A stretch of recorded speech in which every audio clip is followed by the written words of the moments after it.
حضرت ابو ہریرہ رضی اللہ تعالیٰ عنہ فرماتے ہیں، آپ فرماتے ہیں کہ ایک مرتبہ جان رحمت نے مجھے صدقہ فطر کے مال پہ حفاظت پہ معمور فرمایا، کیونکہ صحابہ کرام اپنا صدقہ فطر حضور کی بارگاہ میں لایا کرتے تھے کہ جانے کائنات اپنے دست کرم سے دست مبارک سے تقسیم فرمائے گے تو اس کی قبولیت یقینی ہو جائے گی۔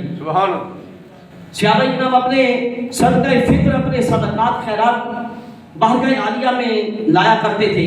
حضرت ابو ہریرہ فرماتے ہیں کہ حضور نے مجھے حفاظت پہ معمور فرمایا، کہتے رات کا وقت ہوا تو ایک شخص آیا، اس نے آ کے غلہ اٹھانا شروع کر دیا، میں نے اسے پکڑ لیا، کہا کہ تجھے میں تو حضور کی بارگاہ میں لے کے جاؤں گا کہ تو چوری کرنے آ گیا ہے۔ اس نے کہا دیکھو میں عیال دار ہوں، میرے بچے ہیں، حاجت مند تھا، مجھے ضرورت تھی اس لیے آیا ہوں، اس لیے یہ کام میں نے کیا، اب مجھے چھوڑ دو دوبارہ نہیں آؤں گا۔ حضرت ابو ہریرہ فرماتے ہیں مجھے اس پہ رحم آ گیا، میں نے اسے چھوڑ دیا۔ جب صبح جان رحمت کی بارگاہ میں حاضر ہوا، میرے حضور نے فرمایا کہ ابو ہریرہ رات والے قیدی نے کیا کیا؟ آپ کے رات والے قیدی نے کیا کیا؟ ابو ہریرہ نے بتایا کچھ نہیں ہے، کسی اور نے بھی کچھ نہیں بتایا کیونکہ اور کوئی اندر تھا ہی نہیں۔ حضرت ابو ہریرہ تھے یا وہ آنے والا تھا؟ حضرت ابو ہریرہ نے کچھ نہیں عرض کیا، جان رحمت خود فرما رہے ہیں۔ ابو ہریرہ رات والے قیدی نے کیا کیا؟ عرض کیا حضور اس نے منت سماجت کی، کہا کہ میرے بچے ہیں، مجھے حاجت تھی، ضرورت مند تھا اس لیے آیا ہوں، اب چھوڑ دو دوبارہ نہیں آؤں گا۔ مجھے اس پہ رحم آ گیا، میں نے اسے چھوڑ دیا۔ میرے حضور نے فرمایا ابو ہریرہ اس نے جھوٹ بولا ہے، وہ آج پھر آئے گا۔ حضرت ابو ہریرہ فرماتے ہیں میں تاک لگا کے بیٹھ گیا، کیونکہ حضور نے فرمایا تھا تیرے منہ سے جو نکلا وہ ہو کے رہا۔ حضور نے فرمایا تھا کہ آج پھر آئے گا، اس لیے میں تاک لگا کے بیٹھ گیا، سویا نہیں۔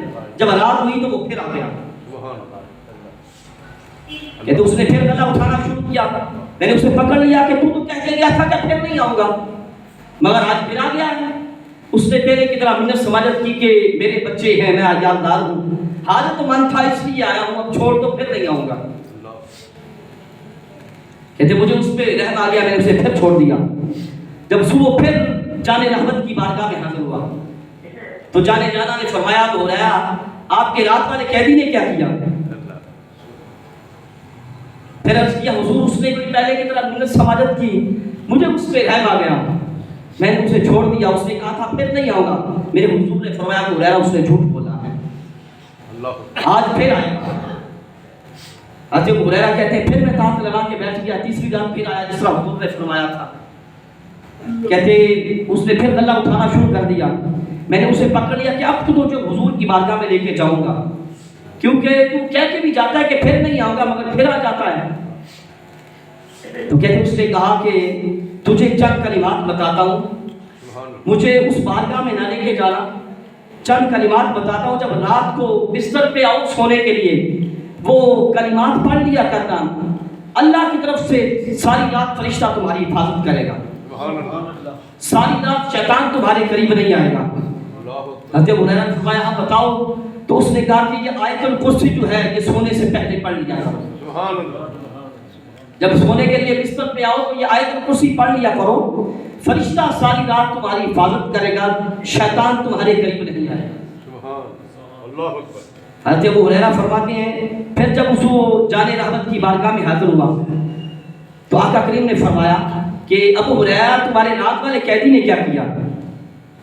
عرض کیا حضور اس نے اس بات یہ کہا ہے کہ یہ کلمات بتاتا ہوں، یہ پڑھ لیا کرنا، ساری رات فرشتہ حفاظت بھی کرے گا، شیطان قریب نہیں آئے گا۔ اس نے یہ آیت الکرسی بتائی ہے۔ میرے حضور نے فرمایا ابو ہریرہ وہ ہے تو جھوٹا مگر بات سچی کر گیا، ہے تو جھوٹا مگر بات سچی کر گیا۔ اور ساتھ فرمایا ابو ہریرہ جانتے ہو کہ یہ 3 راتوں سے آنے والا کون تھا؟ یہ جس کے ساتھ آپ کی گفتگو اور کلام ہو رہا تھا یہ کون تھا؟ عرض کیا اللہ و رسول عالم، حضور ہی بہتر جانتے ہیں، حضور آپ ہی بہتر جانتے ہیں۔ میرے حضور نے فرمایا کہ یہ شیطان تھا۔